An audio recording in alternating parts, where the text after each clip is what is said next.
গোটা দুনিয়ার মধ্যে অশান্তির আগুন ওরাই লাগিয়ে রেখেছে, ঠিক কিনা জোরে বলেন? সিরিয়াটাকে ধ্বংস করলো কারা? ওরাই ধ্বংস করেছে। আফগানিস্তানকে ধ্বংস করেছে কারা? ওরাই ধ্বংস করেছে। ইরাককে ধ্বংস করেছে কারা? ওরাই ধ্বংস করেছে। ফিলিস্তিনকে ধ্বংস করেছে কারা? ওরাই ধ্বংস করেছে। কথা বলেন ঠিক না? গাজার মুসলমানদেরকে ধ্বংস করলো কারা? ওরাই ধ্বংস করেছে। ওরা মানুষ মারে, ওরা মানুষ খুন করে, ওরা বোমা মেরে হাসপাতাল সহ উড়াইয়ে দেয়, ডাক্তার সহ উড়াইয়ে দেয়। এরপরে ওটাকে ওরা মানবতাবাদী, এরপরে ওরা মানবতার বন্ধু। আমরা প্রতিবাদ করলে আমরা হয়ে যাই মৌলবাদী, মানবতার শত্রু। কথা বুঝতে পেরেছেন? ওদের মতো ধান্দাবাজ, মিথ্যাবাদী, প্রতারক পৃথিবীর মধ্যে আর একটাও নাই। গোটা বিশ্বের কাছে এটা সুপ্রতিষ্ঠিত।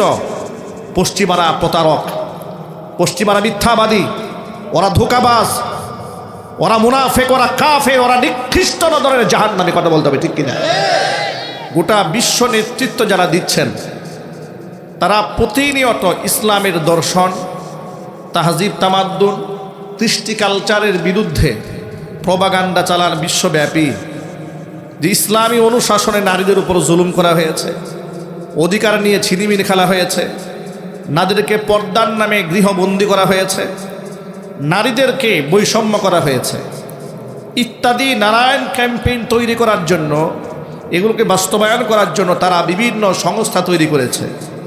যেমন তারা নারীবাদ তৈরি করেছে, নারী জাগরণ মঞ্চ তৈরি করেছে, নারী আন্দোলন তৈরি করেছে, ইত্যাদি করে করে গোটা দুনিয়ার মধ্যে ক্যাম্পেইন তৈরি করেছে মূলত ইসলামের আদর্শের বিরুদ্ধে। গোটা বিশ্ব মিডিয়াতে তারা প্রকাশ করতে চান, ফোকাস করতে চান যে তাদের মতো নারী বান্ধব পৃথিবীতে আর কেউ নাই। পক্ষান্তরে ইসলামটাকে গোটা বিশ্ব মিডিয়াতে এমনভাবে তুলে ধরা হয় যে ইসলাম হচ্ছে নারী অধিকারকে ধ্বংস করার জন্য। ইসলাম হচ্ছে একটা থিম, একটা স্কিম, একটা দর্শন, একটা চিন্তা চেতনা, একটা পথ, একটা পদ্ধতি, যে পদ্ধতি অবলম্বন করলে নির্ঘাত একজন নারী ১৫০০ বছর পিছিয়ে যাবে, সে আর এগোতে পারবে না। এই ধরনের একটা প্রপাগান্ডা পত্রপত্রিকা, মিডিয়া, সভা, সেমিনার, সিম্পোজিয়াম সব জায়গায় করা হয়। কথা ঠিক না ঠিক? এমনকি বর্তমানে দেখবেন রাজনৈতিক মঞ্চে এটা নিয়ে খুব চর্চা হয়। নারীদের অধিকার, নারীরা কি করতে পারবে না করতে পারবে। আর এই জন্য তারা বিশ্ব মিডিয়াতে নারী অধিকারের নামে কিছু কথাবার্তা বলেন, নিজেদেরকে খুব বেশি নারী বান্ধব সাজানোর জন্য। মনে রাখবেন, আপনাদেরকে স্পষ্ট ভাষায় বলে দেই, মহাগ্রন্থ আল কোরআনের সূরাতুন নাহলের 14 নম্বর পারায় আমি আপনাদের সামনে তিলাওয়াত করেছি আমার খুতবার মধ্যে দুটো আয়াতে কারিমা। একটি আয়াত হচ্ছে 58 নম্বর আয়াত, আরেকটি হচ্ছে 59 নম্বর আয়াত। আপনাদের সামনে আমি খুতবায় তেলাওয়াত করেছি। এই আয়াত যখন নাজিল হয়, জাহিলি যুগের ইতিহাস আল্লাহ পাক তুলে ধরেছেন। আল্লাহ পাক বলেছেন, ওয়াইদা বুশিরা আহাদুহুম বিল উনসা, নারীদের অবস্থা এমন বেগতিক ছিল পৃথিবীতে, যখন কোনো পিতাকে এই কথা বলে সুসংবাদ দেওয়া হতো যে তোমার মেয়ে হয়েছে, যাল্লা ওয়াজহুহু মুসওয়াদ্দান, চেহারা হয়ে যেত কালো, ওয়াহুয়া কাযীম, মারাত্মক ব্যথিত হতো, এত কষ্ট পেত, এতটা লজ্জা পেত, ইয়াতাওয়ারা মিনাল কওমি, এলাকার মানুষকে সে মুখ দেখাইতো না। কি জন্য? মিন সুই মা বুশিরা বিহি, তাকে যে দুঃসংবাদ দেওয়া হয়েছে, নাউজুবিল্লাহ পড়েন, মেয়ে হয়েছে, এটা নাকি দুঃসংবাদ।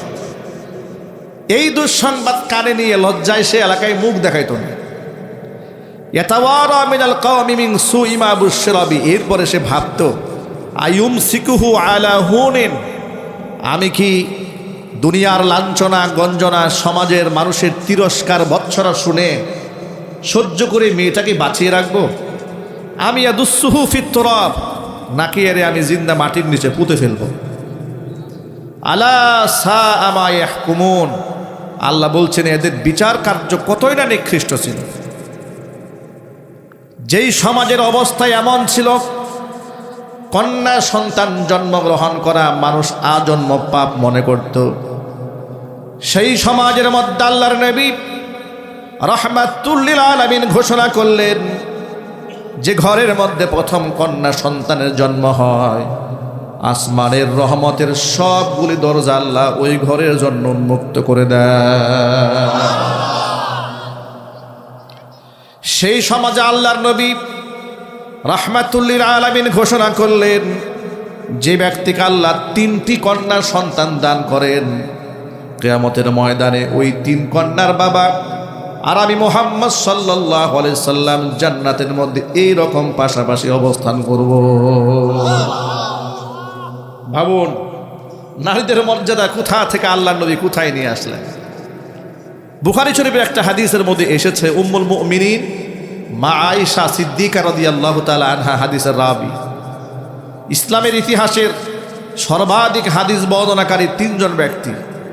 একজন হচ্ছে হযরত আবু হুরায়রা রাদিয়াল্লাহু তাআলা আনহু, আরেকজন হযরত আনাস ইবনে মালিক রাদিয়াল্লাহু তাআলা আনহু, তৃতীয় নাম্বার হচ্ছেন উম্মুল মুমিনিন মা আয়েশা সিদ্দিকা রাদিয়াল্লাহু তাআলা আনহা। এই পৃথিবীতে সর্বাধিক হাদিস বর্ণনাকারীদের মধ্যে তিনি তৃতীয়তম। চিৎকার দিয়ে বলেন আল্লাহু আকবার। ইসলামে মা বোনদের শিক্ষা অবহেলা করা হয়নি। তালাবুল ইলমি ফারিদাতুন আলা কুল্লি মুসলিমিন ওয়া মুসলিমা। প্রত্যেকটা মুসলিম নর এবং নারী উভয়ের জন্য দ্বীনের ইলম হাসিল করা আল্লাহ পাক ফরজ করে দিয়েছেন। মা আয়েশা রাদিয়াল্লাহু তাআলা আনহা বলেন, আমার ঘরে এক ক্ষুধার্ত মহিলা এলো, 2টি কন্যা সন্তানকে সাথে নিয়ে। বাচ্চারাও মারাত্মক ক্ষুধার্ত, মহিলাটাও ক্ষুধার্ত। সাহায্যের জন্য যখন হাত বাড়িয়েছে আমার ঘরে তাকে দেওয়ার মতো তেমন কিছুই ছিল না, কারণ তারা তো খুব আড়ম্বর জীবনযাপন করতেন। ওরা অনাড়ম্বর জীবনযাপন, সিম্পল জীবনযাপন করতেন। কখনো খাবার থাকে, কখনো থাকে না, কখনো রান্না হয়, কখনো রান্নাই হয় না। পেটে খাবার নাই, দামি জামা কাপড় নাই, কিন্তু অন্তরে আল্লাহ সুখ দিয়ে ভরপুর করে দিয়েছিলেন। আমাদের কাছে এখন আড়ম্বরপূর্ণ জীবনযাপন আছে। আমাদের ঘরে এসি, ফ্রিজ, টেলিভিশন, জাজিম, বিছানা সব আছে, কিন্তু সুখ নাই। ঠিক না ভাই? সুখ নাই।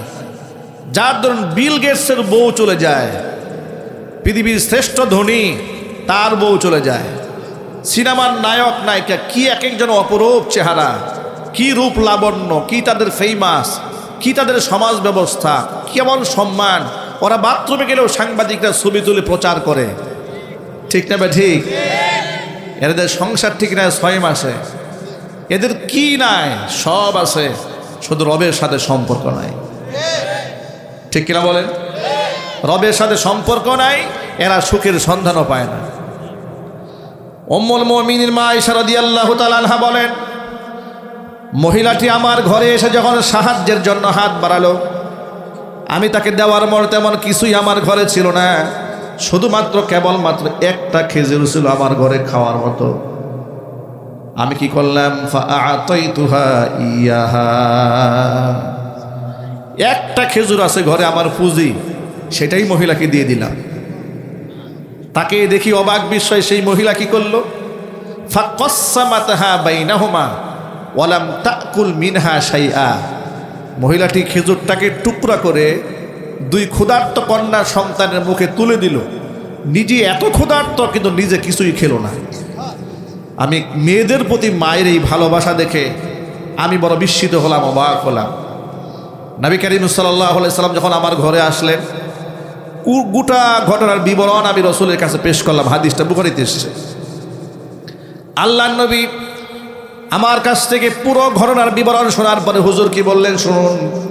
নবীজি বললেন, মানুবু তুলিয়া বিহাদিহিল বানাতি মিন শাইইন কুন্না লাহু সিতরাম মিনান নার। আয়েশা রে শোনো, এই দুনিয়াটা আল্লাহ পাক যাদেরকে কন্যা সন্তান দ্বারা পরীক্ষা করেন, এক কথায় কন্যা সন্তান নামক নিয়ামত আল্লাহ পাক যার ঘরে দুনিয়াতে দান করেছেন, কিয়ামতের ময়দানে এই কন্যা সন্তানগুলো আল্লাহর দরবারে দাঁড়িয়ে থাকবে পিতামাতার জন্য ঢাল স্বরূপ। বাপ মাকে এই কন্যা সন্তানগুলো জাহান্নামের আগুনে পুড়তে দেবে না। এটা যদি বলেন সুবহানাল্লাহ। কন্যা সন্তানদেরকে নবী করিম সাল্লাল্লাহু আলাইহি ওয়াসাল্লাম প্রতিনিয়ত নিয়ামত হিসেবে উল্লেখ করেছেন। কোথাও অবজ্ঞা করা হয় নাই, কোথাও তুচ্ছ তাচ্ছিল্য করা হয়নি, কোথাও ব্যঙ্গ বিদ্রুপ করা হয়নি। ব্যঙ্গ করবেন দূরের কথা, আল্লাহর নবী সাহাবীদেরকে বলেন, ও সাহাবীরা শোনো, তোমরা কন্যাদেরকে গালি দিও না, মনে রেখো আমি মুহাম্মদ সাল্লাল্লাহু আলাইহি ওয়াসাল্লাম কন্যাদের পিতা। মেয়েদেরকে গালি দিও না, তাদেরকে অবজ্ঞা করো না, তুচ্ছ তাচ্ছিল্য করো না, ব্যঙ্গ বিদ্রুপ করো না, আদর সোহাগেও যেন ঘাটতি না হয় সেই ব্যাপারে খেয়াল রেখো। একবার নবীজি সাল্লাল্লাহু আলাইহি ওয়াসাল্লাম একটা মজলিসে বসে আছেন, এই যে আপনারা যেমন বসে আছেন, এই কিছু কিছু লোক নতুন নতুন আসতেছে, ঠিক এইরকম একটা মজলিসে একজন সাহাবী এলেন, রসুলের সামনে বসলেন। বসার পরে পরক্ষণে তার ছোট্ট একটা ছেলে সন্তান, পুত্র সন্তান তার সামনে এসেছে। সাহাবী পুত্র সন্তানটাকে গালে মুখে চুমু দিয়ে কুলে বসিয়ে দিলেন। কিছুক্ষণ পরে ওই একই সাহাবীর আর একটা মেয়ে সন্তান আসছে। রসুল কথা বলছিলেন, এমন সব মেয়ে সন্তান যখন এসেছে, হুজুর তখন এই সাহাবী মেয়েটাকে কুলেও নেয় নাই, চুমুও দেয় নাই, এমনিতে বসিয়ে দিয়েছে। রাহমাতুল লিল আলামিন ভর মজলিসে খুতবা বন্ধ করে সাহাবীকে জিজ্ঞেস করলেন, হাল্লা সাওয়াইতা বাইনাহুমা, ব্যাপারটা কি? ছেলেটাও তোমার, মেয়েটাও তোমার। আল্লাহু আকবার বলেন। আল্লাহর নবী কখনো কাউকে হিট করে কথা বলেন নাই, কষ্ট দিয়ে কথা বলেন নাই। এখানেও নবীজি এখানে কষ্ট দেওয়ার উদ্দেশ্য নয়, ভজ মজলিসে এই মেসেজটা পৌঁছে দেওয়ার উদ্দেশ্য হচ্ছে সকলেই যেন এখান থেকে সবক শিক্ষা গ্রহণ করে। হুজুর জিজ্ঞেস করলেন, হাল্লা সাওয়াইতা বাইনাহুমা, ছেলেটাও তোমার, মেয়েটাও তোমার। ছেলেটি যখন তোমার কাছে এসেছি, গালে মুখে চুমু খেয়ে কুলের মধ্যে বসালে, মেয়ে সন্তানটা যখন এলো, চুমাও খেলে না, কুলেও নিলে না, বৈষম্য করলে কেন? জবাব দাও। কেন বৈষম্য করলে ছেলে এবং মেয়ের মধ্যে? একজনকে চুমু খেলে কুলে তুলে নিলে, আরেকজনকে চুমু খেলে না, কুলেও নিলে না, সামনে বসিয়ে দিলে। ইত্তাকিল্লাহ, আল্লাহকে ভয় করো। ওয়াদিলু ফি আবনাইকুম, সন্তানদের মধ্যে সমতা রক্ষা করো। শুধু সম্পদ বন্টনে নয়, আদর সুহাগেও যেন তুমি এক চোখে দুই রকম না দেখো। সন্তান ছেলে বলে বেশি মহব্বত করবে, মেয়ে বলে কম ভালোবাসবে, এরকম আদর্শ যেন তোমার না হয়। জোরে বলেন আল্লাহু আকবার। ইসলামে কি নাই ভাই বলেন তো? এত খুঁটিনাটি ছোট্ট ছোট্ট বিষয়গুলো ইসলাম আমাদেরকে উপহার দিয়েছে। ইসলাম আমাদেরকে গোটা একটা জীবন দর্শন দান করেছে। নবী করিম সাল্লাল্লাহু আলাইহি ওয়াসাল্লাম বাচ্চাদেরকে মহব্বত করতেন, ভালোবাসতেন, স্নেহ করতেন। আমার ভাইয়েরা, আপনারা বলেন তো, একজন মুসলমানের জন্য ঈমান আনার পরে, মুসলমানিত্ব গ্রহণ করার পর, নামাজের চাইতে দামি কোনো ইবাদত কি আর আছে? জোরে বলেন। নামাজ হচ্ছে দ্বীনের খুঁটি। আসসালাতু ইমাদুদ্দিন, নামাজ দ্বীনের খুঁটি। আল্লাহর নবী বলেন, মান আকামাহা আকামাদ্দিন, যেই ব্যক্তি নামাজ কায়েম করে সেই ব্যক্তি দ্বীন কায়েম করে। ওয়ামান হাদামাহা আদামাদ্দিন, যেই ব্যক্তি নামাজকে ধ্বংস করে দেয় সেই ব্যক্তি তার দ্বীনকেই ধ্বংস করে দেয়। বেনামাজিকে মুসলমান বলা কঠিন, বেনামাজিকে মুসলমান বলা যায় না। মুসলমানিত্ব টিকিয়ে রাখার জন্য নামাজ হচ্ছে শর্ত।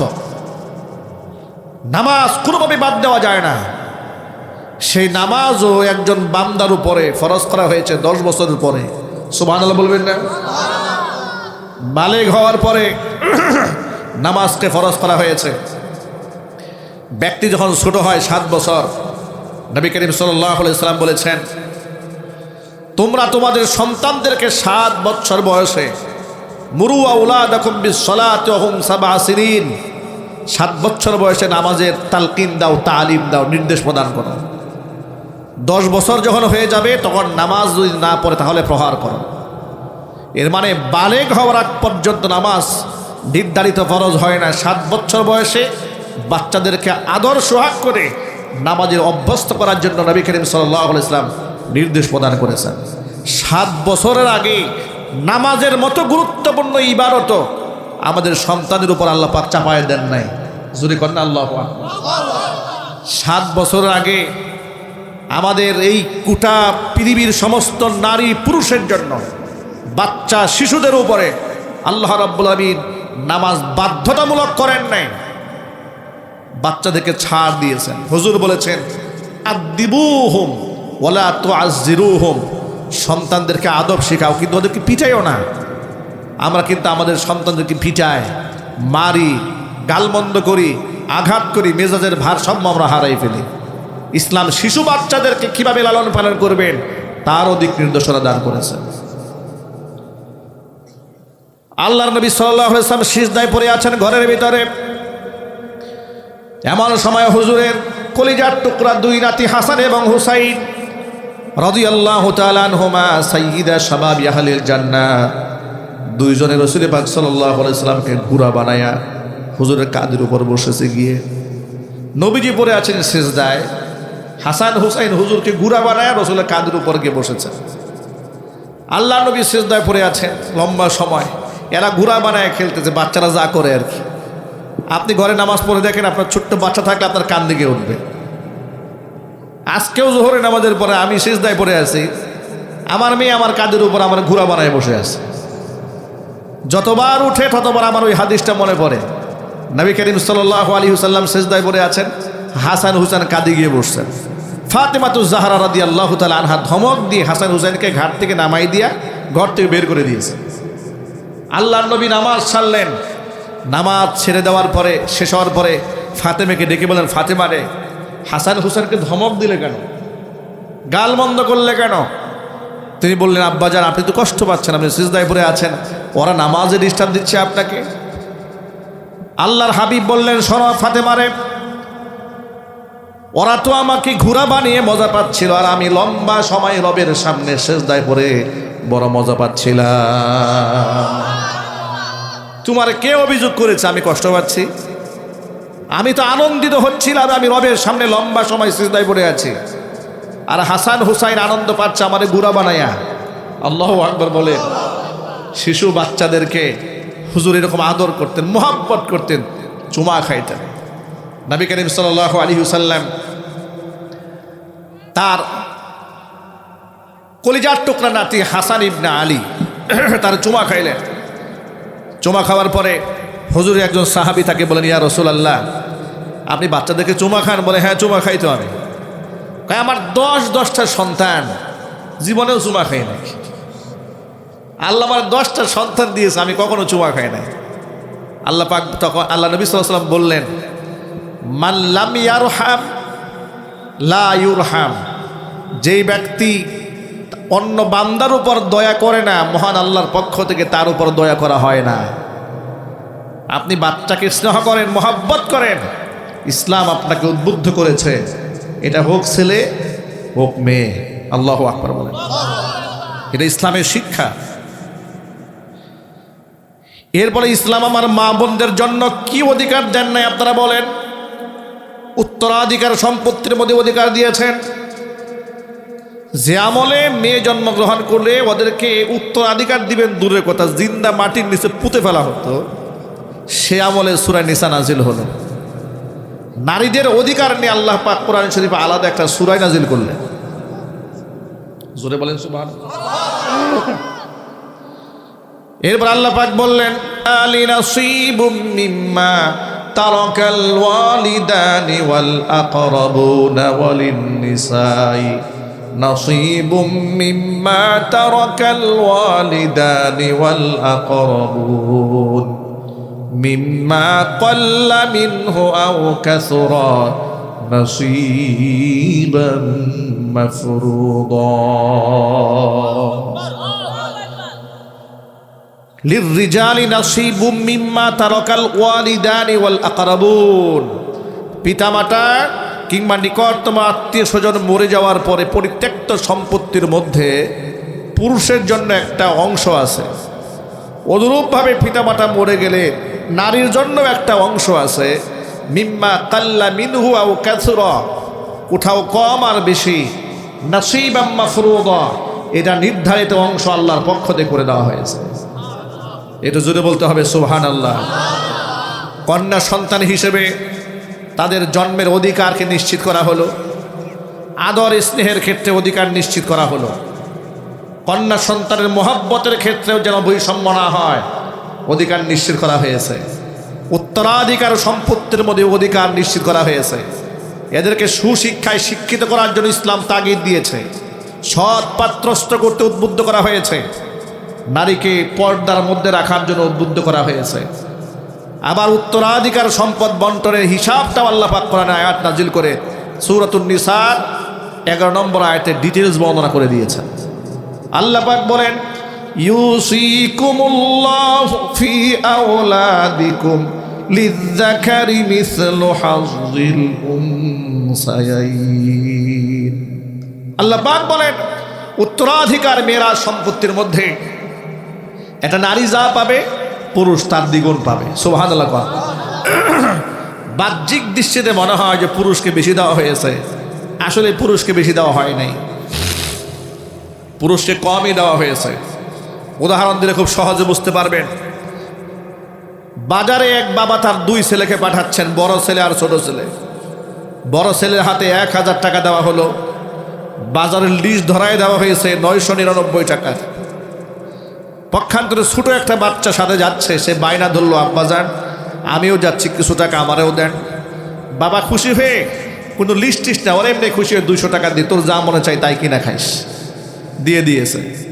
আপনি কি মনে করেন একজনের হাতে 1000 টাকা দিয়ে 999 টাকার বাজারের লিস্ট ধরাই দিয়া দেওয়া হয়েছে 1000, আর আরেকজনকে দেওয়া হয়েছে 200 টাকা, 1 টাকাও বাজারের লিস্ট ধরানো হয় নাই। জিতলো কে? 1000 পেয়েছে ও জিতেছে, না 200 যে পেয়েছে সে জিতেছে? আল্লাহু আকবার বলেন। ইসলাম তো এই কাজটা করেছে। সবাই মনে করে প্রত্যেক সম্পত্তির মধ্যে ছেলে পাইছে দ্বিগুণ, মেয়ে পাইছে অর্ধেক। আহারে মেয়েকে ঠকানো হয়েছে। কোন দিক থেকে ঠকানো হয়েছে ভাই? এই ছেলেটা বিবাহ করতে গেলে উল্টা তার বউরে টাকা দিয়ে আনতে হয়। এটার নাম মহর। এটার নাম কি? মহর। পক্ষান্তরে এই যে মেয়েটা বিবাহ দেওয়া হচ্ছে, তাকে যখন বিবাহ দিবেন তার 2 পয়সা খরচ নাই, উল্টা ওরে টাকা দিয়া রানীর মর্যাদা নিয়ে যাওয়ার অধিকার ইসলাম দিয়েছে। চিৎকার যখন আল্লাহু আকবার। এরপরে বাবা মার ভরণ পোষণ সব দায়িত্বকার মেয়ের না ছেলের? সব ছেলের। এর মানে হচ্ছে এরপরে স্বামী এবং স্ত্রী হয়ে গেল সম্পর্ক। এই পুরা ফ্যামিলির খরচ কার উপরে? বউর উপর না স্বামীর উপরে? স্বামীর উপরে। বউর বাড়ি থেকে আত্মীয় স্বজন যা আসবে সকলের খরচের দায়িত্ব ভার কার উপরে? স্বামীর উপরে। বাচ্চা কাচ্চা হলো, এদেরকে শিক্ষা চিকিৎসা বাসস্থান দেওয়ার দায়িত্ব কার? বউর না স্বামীর? সব জায়গায় স্বামীর। এর মানে হচ্ছে বউ বাবার কাছ থেকে যা পেয়েছে পুরোটাই রিজার্ভ। ঠিক কিনা বলেন? এভাবেই নারীকে সব জায়গায় জেতানো হয়েছে।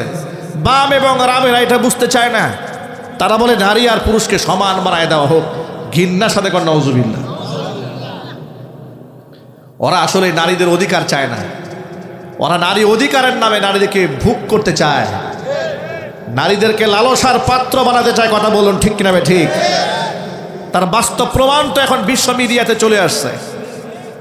অ্যাপস্টাইন যে ফাইল গোটা বিশ্ব মিডিয়াতে ভাইরাল হয়ে গেছে, অ্যাপস্টাইন তার কুকর্মের যে ফিহিরিস্তি লক্ষ লক্ষ, প্রায় 3 লক্ষ পেজে না 30 লক্ষ পেজে প্রচারিত হয়ে গেল।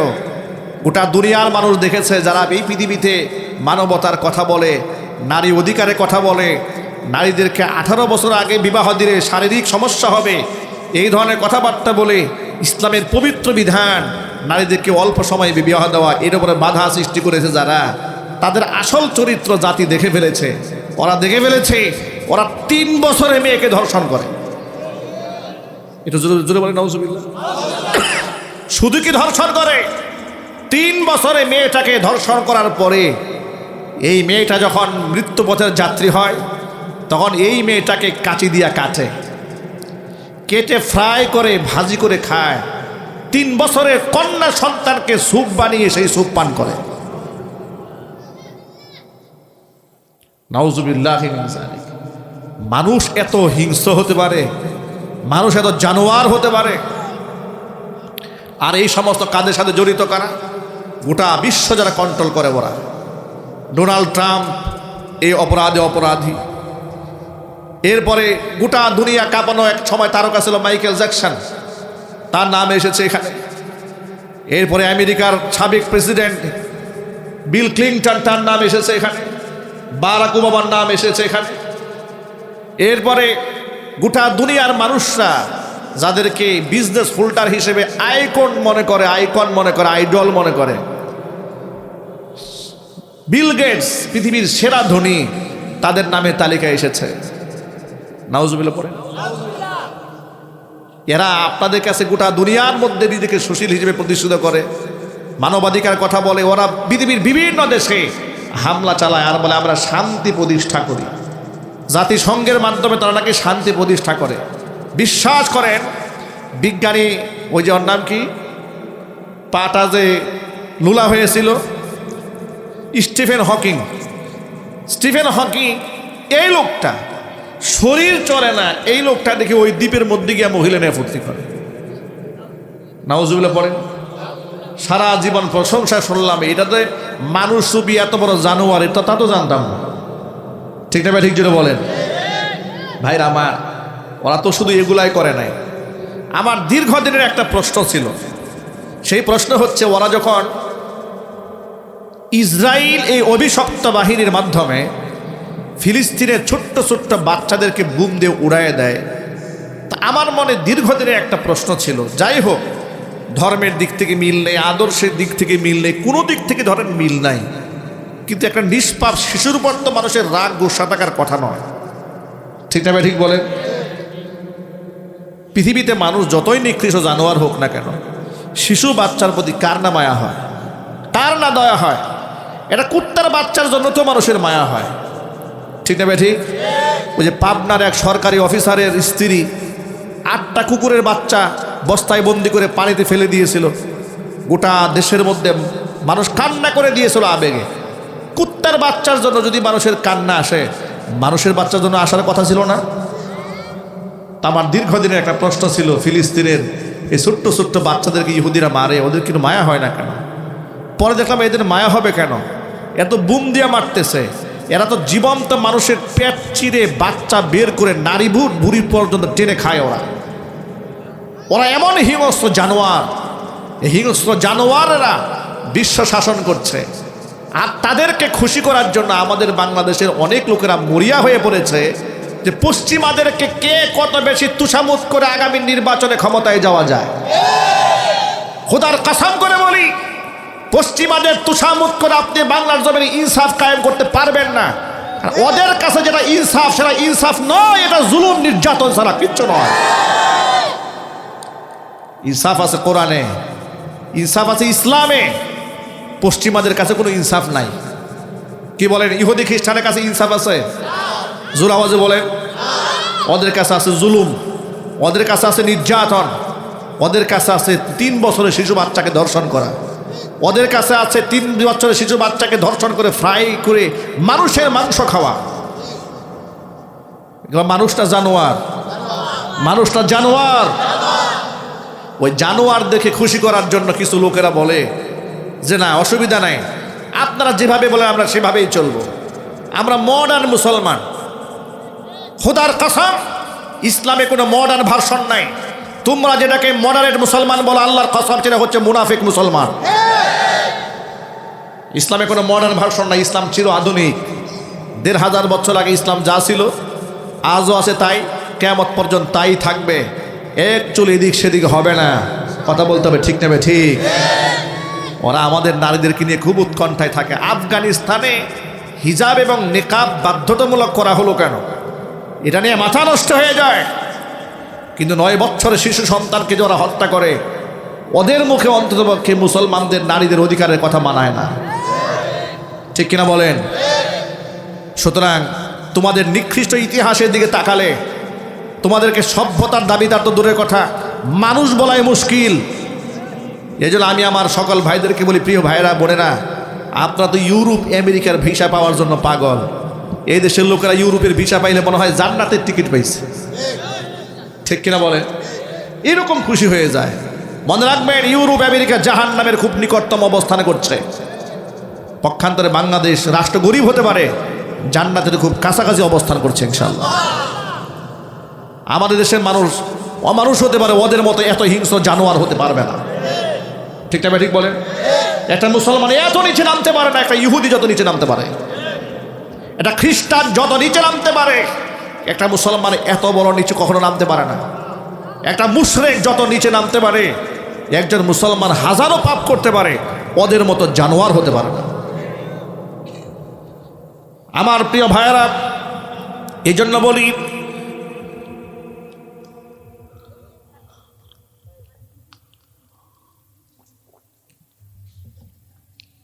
পশ্চিমারা কোনোদিন ইসলামের আদর্শের উপরে খুশি হবে না। এটা আমার বানানো কোনো কথা নয়, এটা আল্লাহ পাকের কোরআনের কথা। কোরআন মাজিদের ১৫০০ বছর আগে আল্লাহ পাক তার নবীকে বলেছেন, ওয়ালান তারদা আনকাল ইয়াহুদু ওয়ালান নাসারা হাত্তা তাত্তাবিআ মিল্লাতাহুম। ও নবীজি, ইহুদি আর খ্রিস্টানেরা কশিনকালেও তারা আপনার উপর সন্তুষ্ট হবে না। হাত্তা তাত্তাবিআ মিল্লাতাহুম, আপনি যতক্ষণ না পর্যন্ত নিজের ধর্ম বাদ দিয়া ওদের ধর্মের অনুসারী না হবেন, ততদিন পর্যন্ত ইহুদি খ্রিস্টানরা আপনার উপর খুশি হবে না। এখান থেকে একটা মূলনীতি মেনে নেন, ইউরোপ আর আমেরিকা যদি বাংলাদেশের কোনো দলের উপর সন্তুষ্ট হয়, আপনি বুঝবেন ওই দলের উপর আল্লাহ নারাজ হয়ে গেছে। কথা বুঝেন নাই মনে হয়?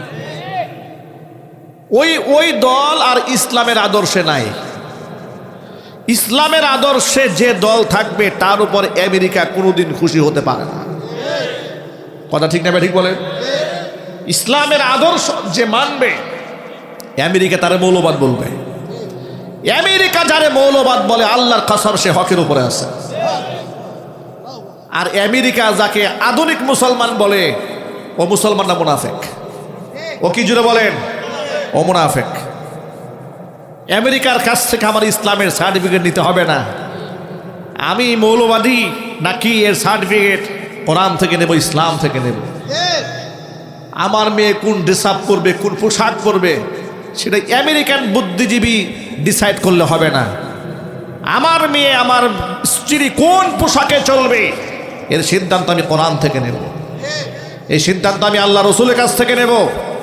এই সিদ্ধান্ত আমি ইউরোপ আর আমেরিকার কাছ থেকে নেব না। আমেরিকা আর ইউরোপের কাছ থেকে কেউ যদি রাষ্ট্র পরিচালনা প্রেসক্রিপশন গ্রহণ করে, খোদার কসম সেই ব্যক্তি ইসলামের নামে রাজনীতি করতে পারবে না। ইসলাম থেকে শিক্ষা নিতে হবে, আপনার শিক্ষা নিতে হবে কোরআন থেকে, শিক্ষা নিতে হবে আল্লাহ রসুলের কাছ থেকে, সাহাবায়ে কেরামের কাছ থেকে।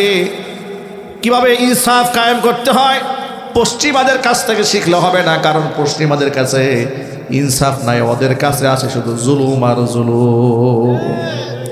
গোটা দুনিয়ার মধ্যে অশান্তির আগুন ওরাই লাগিয়ে রেখেছে। ঠিক কিনা জোরে বলেন? সিরিয়াটাকে ধ্বংস করলো কারা? ওরাই ধ্বংস করেছে। আফগানিস্তানকে ধ্বংস করেছে কারা? ওরাই ধ্বংস করেছে। ইরাককে ধ্বংস করেছে কারা? ওরাই ধ্বংস করেছে।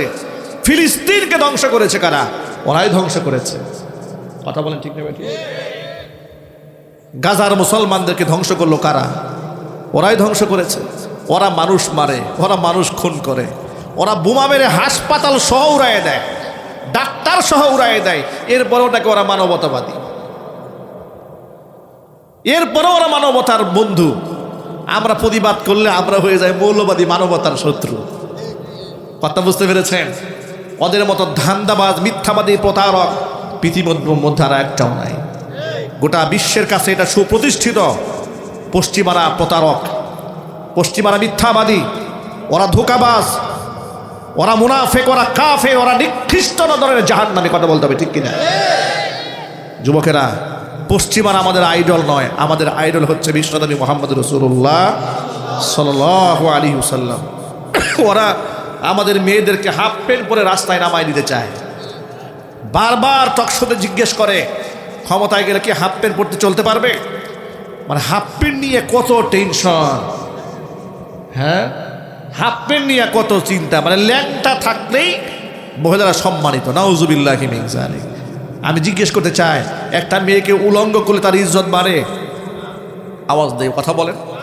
একটা মেয়ে উলঙ্গ হলে ইজ্জত বাড়ে? অর্ধনগ্ন হলে ইজ্জত বাড়ে? অর্ধনগ্ন হলে তার মাঝে আর একটা পতিতার মাঝে পার্থক্য কি থাকে? কথা বলেন। অর্ধ উলঙ্গ হওয়া নারী সম্পর্কে ১৫০০ বছর আগে হুজুর সতর্ক করেছেন। আল্লাহ নবী বলেছেন, সিনফানি মিন আহলিন নারি লা মারহুমা, জাহান্নামের দুইটা শ্রেণী যাদেরকে আমি নবীজি দেখি নাই শেষ জমানায় আসবে। একটা তো হচ্ছে পুরুষ, আরেকটা শ্রেণী নারী। নারী তাদের আলামত কি?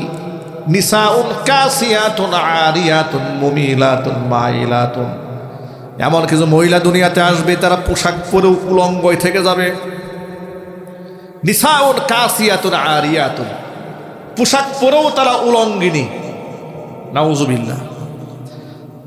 মুহাদ্দিসরা ব্যাখ্যা করে লিখেছেন পোশাক পরে মানুষ উলঙ্গ থাকার অর্থটা কি। এর দুটো ব্যাখ্যা। এক নম্বর ব্যাখ্যা হচ্ছে এত টাইট ফিট জামা পরবে অঙ্গ প্রত্যঙ্গের ভাঁজ ভেতর থেকে বাহির ফুটে উঠবে, এরকম পোশাক নাই সমাজে।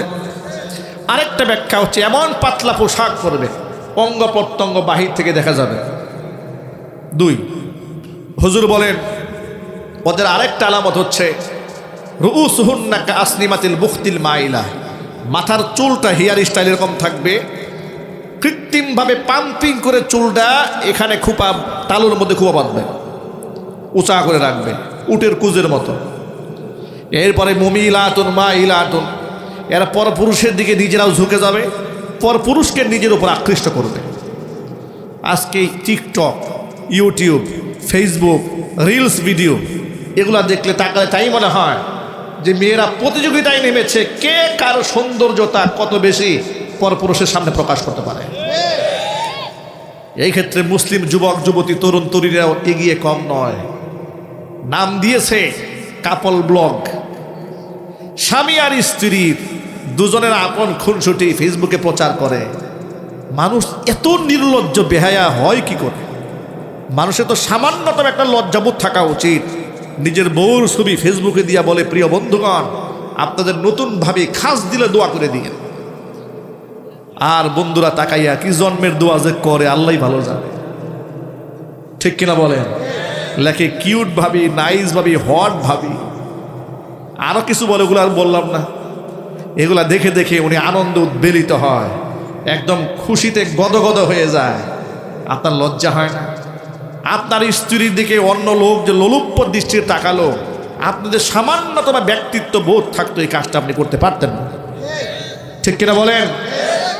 আপনাদের শরম থাকা উচিত, লজ্জা হওয়া উচিত। বলে আমাদের বিবাহের আজকে 10 বছর পার হয়ে গেল, বউর ছবি দিয়ে দিয়েছে। 5 বছর পার হয়ে গেছে, বউর ছবি দিয়ে দিয়েছে। মেয়ে হয়ে গেছে, মেয়ের বয়স হয়ে গেছে 18 বছর। মেয়ে ইউনিভার্সিটিতে অথবা কলেজে ভর্তি হয়েছে, কলেজ পড়ুয়া মেয়ে, গ্র্যাজুয়েট কমপ্লিট করেছে 22 বছর 23 বছর বয়সে। ছবি ফেসবুকে দিয়ে সবাই খাসদের দোয়া করবেন, মেয়ে তো বিরাট কাজ করে ফেলেছে, মাস্টার্স কমপ্লিট করে ফেলেছে, ছবি দিয়ে দিয়েছে। নির্লজ্জ বেহায়া। হাজার হাজার পরপুরুষের সামনে মেয়েটার ছবিটা দিয়ে দিলেন। কত মানুষ কত বাজে মন্তব্য করবে, কত কুনজরে তাকাবে। কথা বলেন ঠিক না ভাই? ঠিক বলেন। এই জন্য আল্লাহ নবী বলেন, সালাসাতুন কদ হাররামাল্লাহু আলাইহিমুল জান্নাহ, 3 শ্রেণীর মানুষের জন্য আল্লাহ পাক তার জান্নাতকে হারাম করে দিয়েছেন। 1 নাম্বার মধুমিনুল খামর, যারা মদ পান করে তাদের জন্য আল্লাহর জান্নাত হারাম। 2 নাম্বার ওয়াল আকুক, পিতামাতার অবাধ্য সন্তান যারা, তাদের জন্য আল্লাহর জান্নাত হারাম। 3 নাম্বার ওয়াদাইয়ুসুল্লাযী ইউকিরু ফি আহলিহিল খাবাস, ওই দায়ুস পুরুষের জন্য আল্লাহর জান্নাত হারাম যে দায়ুস পুরুষ তার অধীনস্থ নারীদেরকে বেপরদায় চালায়। আমরা কি দায়ুসের কাতারে নাম লেখাতে চাই? আজকের পর থেকে আমরা তওবা করলাম, আমরা আমাদের মেয়েদের ছবি, স্ত্রীদের ছবি কখনো ফেসবুকে দেব না। বলেন ইনশাল্লাহ। কখনো বেপর্দায় পরপুরুষের সামনে আমরা যেতে দেব না, শারঈ পর্দা করাবো। বলেন ইনশাআল্লাহ। এর মধ্যে রয়েছে সম্মান, এর মধ্যে রয়েছে ইজ্জত, এর মধ্যে রয়েছে ব্যক্তিত্ব। যে জিনিস সহজে আর সস্তায় পাওয়া যায় তার দাম থাকে না। আমি উদাহরণ দিয়ে বহু মাহফিলে বলি, আমাদের এলাকায় ছাগলের দাম একদম কম, কিন্তু হরিণের দাম খুব বেশি, ঠিক কিনা? দুটাই তো জানোয়ার, ঠিক না? দুটার মাংস খাওয়া যায় আছে, কিন্তু ছাগল এর কোনো দাম নাই। যেখানে সেখানে পাওয়া যায়, যেখানে সেখানে পেশা পায়খানা করে, ইজ্জতটাই নষ্ট হয়ে গেছে। ছাগল দিয়ে লোকেরা গালি দেয়, তুই একটা ছাগল, আরেকজন ক্ষিপ্ত হয়ে বলে তুই একটা রাম ছাগল, আরেকজনে বলে তুই একটা পাঠা বেটা, ঠিক না? তো হরিণ দিয়ে কেউ গালি দেয় না, হরিণ দিয়ে প্রশংসা করে, তোকে দেখতে দারুণ সুন্দর লাগে, তোর চোখ তো টানা টানা সুন্দর হরিণের মতো, ঠিক না? দেখেছেন অনেক বছর আগে ঢাকায় আমার এক ভক্ত, আজ থেকে মিনিমাম 15-16 বছর আগের কথা, আমাকে বলে হুজুর বাসায় একটা হরিণ কিনে নিয়ে আসছে, আপনাকে দেখাবো। আমি মনে মনে ভাবলাম হরিণ কিনে নিয়ে আসছে আমাকে দেখাবে, মানেটা কি? আমাকে নিয়ে গেছে পার্কে, গিয়ে দেখি সুন্দর একটা গাড়ি কিনে নিয়ে আসছে, গাড়িটা বেশ সুন্দর টিপটপ। আমাকে বলে হুজুর এটাই আমার হরিণ। তা আমার প্রায় সময় মনে পড়ে যে হরিণ এটা সৌন্দর্যতার একটা উপমা হয়েছে, ওদের সব জায়গায় পাওয়া যায় না, এই জন্য ছাগলের মতো যেখানে সেখানে হরিণ যদি পাওয়া যাইতো এরও কোনো দাম থাকতো না, ঠিক কিনা? অনুরূপভাবে যে মেয়েটা রাস্তাঘাটে যেখানে সেখানে দেখা যায় তার ইজ্জত নাই, ওর কোনো 2 পয়সার দাম নাই। যে মেয়ে পর্দায় থাকে দেখা যায় না, তার মধ্যে একটা আভিজাত্য আছে, তার মধ্যে সম্মান বোধ আছে, তার প্রতি মানুষের একটা শ্রদ্ধা আছে, একটা মূল্যায়ন আছে, ভালোবাসা আছে। পর্দানিশীর মেয়েকে বিবাহ দেওয়ার ক্ষেত্রে যৌতুক লাগে না। মেয়ে কালো হতে পারে, আপনার মেয়ে যৌতুক ছাড়া বিবাহ হবে। আর মেয়েকে যদি বেপর্দায় চালান, বিশ্ব সুন্দরী হলেও যৌতুক ছাড়া বিবাহ দিতে পারবেন, একদম পরিষ্কার কথা। বেপর্দায় চালান, নিজের মেয়ের ইজ্জত নিজেই নষ্ট করে দিলেন। আচ্ছা আপনারা বলেন তো, স্বর্ণ কি ফুটপাতে বিক্রি হয়? ইমিটেশন বিক্রি হয়। 10 টাকা দিয়ে গোল্ডের চেন পাওয়া যায় দোকানে দোকানে, ঠিক না? ওই দোকানে কেউ হানা দেয় না, হামলাও করে না। ভাইরা আমার, একজন ইমামদারের কাছে তার মেয়ে, তার স্ত্রী, তার মা, তার বোনের মর্যাদা পৃথিবীর সমস্ত সোনার খনির চাইতেও দামি, ঠিক কিনা বলে? সুতরাং এই কথাগুলো আল্লাহ পাক আমাদের বোঝার তৌফিক দান করেন। কিয়ামতের ময়দানে আমরা আমাদের সন্তানদেরকে নিয়ে জান্নাতে যেতে চাই, ইনশাআল্লাহ বলেন। আগামীর বাংলাদেশটাকে আমরা একটা পবিত্র বাংলাদেশের রূপ দেখাতে চাই। বেপর্দায় রাস্তাঘাটে আজকে দেখুন, বিশ্ববিদ্যালয়ের মেয়েরা রাস্তাঘাটে ক্যাম্পেইন করে দাঁড়িয়ে দাঁড়িয়ে বলে দেহ আমার, সিদ্ধান্ত আমার। এটা কি একটা মুসলমান দেশের চিত্র হতে পারে ভাই? জোরে বলেন, এটা কোনো কথা হতে পারে যে দেহ আমার, সিদ্ধান্ত আমার? আবার বলো যৌন স্বাধীনতা দিতে হবে, জরায়ুর স্বাধীনতা দিতে হবে। নাউজুবিল্লাহি মিন যালিক। এগুলো শুনতেও ঘৃণা হয়, বলতেও লজ্জা হয়, কিন্তু এগুলো আইন করার জন্য প্রসেস চলছে বাংলাদেশে। আগামীতে জাতীয় সংসদে কে যাবেন, কারা যাবেন, সেটা আল্লাহর হাতে। আল্লাহ পাক যাদেরকে নেবেন তারা যাবেন। কিন্তু মন থেকে দোয়া করি, যারা কোরআনকে বিশ্বাস করেন, রসুলকে বিশ্বাস করেন, পরকালে জান্নাত জাহান্নামের ভয় আছে, কবরে মিজান, কবরে জবাবদিহিতার যাদের অন্তরে ভয় আছে, আল্লাহ পাক যেন কিছুটা হলেও ধার্মিক শ্রেণীর মানুষদেরকে আল্লাহ পাক জাতীয় সংসদে নির্বাচনের করে পাঠিয়ে দেন, ঠিক কিনা বলেন? যার অন্তরে আল্লাহর ভয় নাই, এরা আপনি এমপি বানালেন, ও হবে জাতীয় চোর, ও হবে ডাকাত, ও হবে খুনি, ও আপনার রডের টাকা রডের পরে বাঁশ ঢুকায় ছেড়ে দেবে। ওর তো পরকাল নাই, অত ওই চিন্তা নাই, ও বেগম পাড়ায় বাড়ি বানায় বসে থাকবে। ও খুনি হাসিনার মতো হাজার হাজার মানুষ হত্যা করে ইন্ডিয়ার কোলে আশ্রয় নিয়ে বলবে আমার কি দোষ? কল্পনা করা যায়, একটা মানুষ এতগুলো মানুষ খুন করে বলে আমার কি দোষ? এর যদি কোনো দোষ না থাকে, ফেরাউনের কোনো দোষ নাই, ঠিক না ঠিক? আশুলিয়াতে 5ই আগস্টের দিনে আপনারা দেখেছেন বিকালবেলা কয়েকজন ছাত্রকে খুন করে চ্যাংদোলা করে ঢিল দিয়ে ভ্যানের মধ্যে লাশগুলা তোলা হচ্ছে। ভ্যানের মধ্যে লাশ তুলে পেট্রোল দিয়ে আগুন ধরিয়ে লাশগুলাকে জ্বালিয়ে পুড়ে ছাই বানিয়ে দিয়েছে। সেই মামলায় আজকে কয়েকজনের ফাঁসি হয়েছে। সেই ফাঁসি হওয়ার পরে আদালত প্রাঙ্গণেই দেখলাম এক সাবেক এসআই চিৎকার করে কান্নাকাটি করতেছে, চিৎকার করে কান্না করছে, আর এক অজ্ঞান হয়ে যাওয়ার মতো অবস্থা হয়ে যাচ্ছে। মানে ফাঁসির রায় হওয়ার পরে তার জীবনের কত মূল্য সে বুঝতে পেরেছে যে আমি মরে যাই। আচ্ছা, আপনার জীবনে এত মূল্য, ফাঁসির রায় হয়েছে, আপনি পাগলপাড়া হয়ে গেছেন, যে মানুষগুলাকে আপনারা এতগুলো মানুষকে ঠান্ডা মাথায় খুন করলেন, ওদের জীবনের মূল্য নাই কি? হঠাৎ করে নিজের জীবনটাকে এত মূল্যবান মনে হয়? ফাঁসির রায় হয়ে গেছে, পাগল হয়ে গেছেন। খুনি হাসিনার হুকুম পালন করে এতগুলো মানুষকে খুন করেছেন, লজ্জা হয় নাই? আপনাদেরকে বলতে চাই, যারা ক্ষমতার মস্তদে বসে অবৈধ কাজ করেন, যারা আইন শৃঙ্খলা রক্ষাকারী বাহিনীর দায়িত্বে আছেন, আইন শৃঙ্খলার পোশাক পরে বেআইনি কাজ যারা করেন, এই ঘটনা থেকে শিক্ষা গ্রহণ করেন। খুনি হাসিনা কিন্তু ঠিকই পালায়ে গেছে, কিন্তু আপনি কিন্তু পালাতে পারেন নাই। আগামীতেও যারা ক্ষমতার মস্তদে বসবে, তাদের নির্দেশনায় যদি আপনারা আকাম কুকাম করেন, ক্ষমতাসীনরা কিন্তু ঠিকই পালায়ে যাবে, আপনি কিন্তু পালাতে পারবেন না। সুতরাং বেলা শেষে, দিন শেষে আপনি কিন্তু একা। দুনিয়াতে আপনি একা হয়ে গেছেন, হাসরের ময়দানে কি হবে? কি বলেন? দুনিয়াতে আপনি একা, যা আপনার পাশে এখন হাসিনাও নাই, আপনার পাশে হাসিনার এমপি মন্ত্রীও নাই, সব পালায় গেছে, আপনি একা হয়ে গেছেন দুনিয়াতে। আখিরাতে সঙ্গ দিবে কে? সুতরাং অস্ত্র আছে, অস্ত্রের ঝাঁকুনি আছে, যৌবন আছে, মার পিঠা ক্ষমতার মসনদ দখল কর, এটা করবেন না। প্রত্যেকটা মানুষকে আল্লাহর আদালতে জবাব দিতে হবে, ঠিক কিনা? আর ইনসাফের রাষ্ট্র কায়েম হয়ে গেলে শুধু আল্লাহর আদালতে না, আল্লাহ আদালত তো আছেই চূড়ান্ত, দুনিয়ার মধ্যেও আপনার বিচার হবে। বিচার হোক আপনারা চান? সমস্ত খুনিদের বিচার হোক। কারা কারা চান? দু হাত দেখতে চাচ্ছি।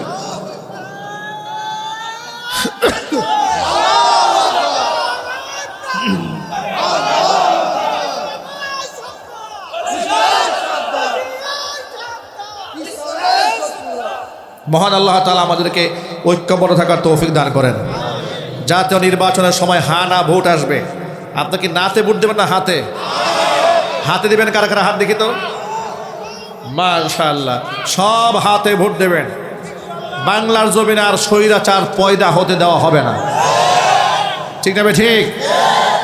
ক্ষমতার মস্ত সারা জীবন দখল করবেন, তা হবে না। বংশ বংশ নেতা হয়ে যাবেন, তা হবে না। মামু বাড়ির আবদার আর চলবে না। এই জাতি এখন চোখে চোখ রেখে কথা বলতে শিখেছে।